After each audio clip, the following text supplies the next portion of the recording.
வணக்கம் பவித்ரா. திண்டுக்கல் மாவட்டம் வடமதுரை பகுதியில் வழக்கறிஞராக இருப்பவர் வரதராஜன். இவர் கட்சிக்காரராக ஒருவர் புகார் அளித்துள்ளார். இவரிடம் தனது நிலத்தை தனது உறவினர் அபகரித்துக் கொண்டதாகவும் அந்த நிலத்திற்குள் உள்ளே செல்ல விடமாட்டேங்கிறார் என்று கூறியுள்ளார். இதையடுத்து வரதராஜன் தனது கட்சிக்காரருக்கு ஆதரவாக அந்த நிலத்தை பார்வையிட சென்றுள்ளார். அப்பொழுது அந்த நிலத்தை ஆக்கிரமிப்பு செய்தவர்களுக்கும் வழக்கறிஞர் மற்றும் அவரது உடன் வந்தவர்களுக்கும் இடையே வாக்குவாதம் ஏற்பட்டு ஒரு கட்டத்தில் கைகலப்பாக மாறியுள்ளது.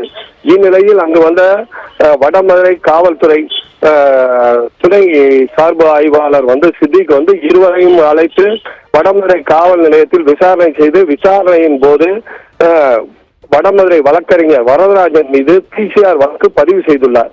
இரு தரப்பிலும் வழக்கு பதிவு செய்துள்ளதாகவும் வழக்கறிஞர் மீதும் PCR வழக்கு பதிவு செய்துள்ளதாகவும் கூறியுள்ளார்.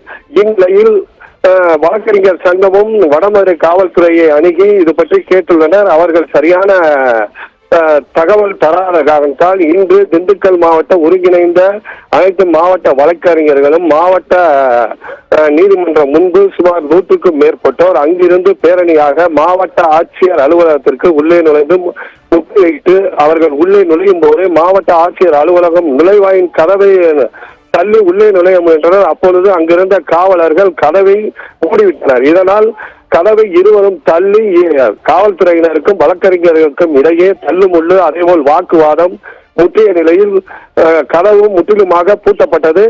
கதவு பூட்டிய பகுதியில் சுமார் 100க்கும் மேற்பட்ட வழக்கறிஞர் தரையில் அமர்ந்து தற்போது சித்திகை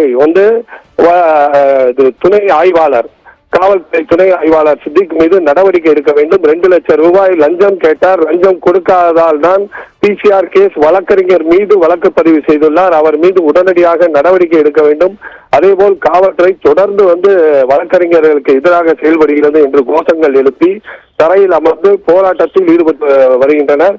மேலும் இவர்கள் போராட்டத்தின் காரணமாக மாவட்ட ஆட்சியர் அலுவலகத்தின் கதவு மூடியுள்ளதால் இன்று திங்கட்கிழமை மனுவினால் இன்று பல்வேறு மாவட்டங்களில் இருந்து அதிகாரிகளும் அதேபோல் இது மாவட்டத்தை சேர்ந்த பல்வேறு பொதுமக்களும் புகார் மனு வழங்குவதற்காக வருவது வழக்கம். ஆனால் கதவு மூடியுள்ளதால் தற்போது பின்வாசல் வழியே அதிகாரிகளும் பொதுமக்களும் செல்லக்கூடிய சூழ்நிலை ஏற்பட்டுள்ளது. சுமார் முக்கால் மணி நேரத்துக்கு மேலாக தற்போது போராட்டமானது தொடர்ந்து நடைபெற்று வருகிறது. போராட்டத்தில் தொடர்ந்து அதேபோல் பேச்சுவார்த்தைக்கு வந்த காவல்துறையும் வழக்கறிஞர்களும் வாக்குவாதமும் தொடர்ந்து நடைபெற்று வருகிறது. பவிதா, விவரங்களுக்கு நன்றி நாட்ராயன்.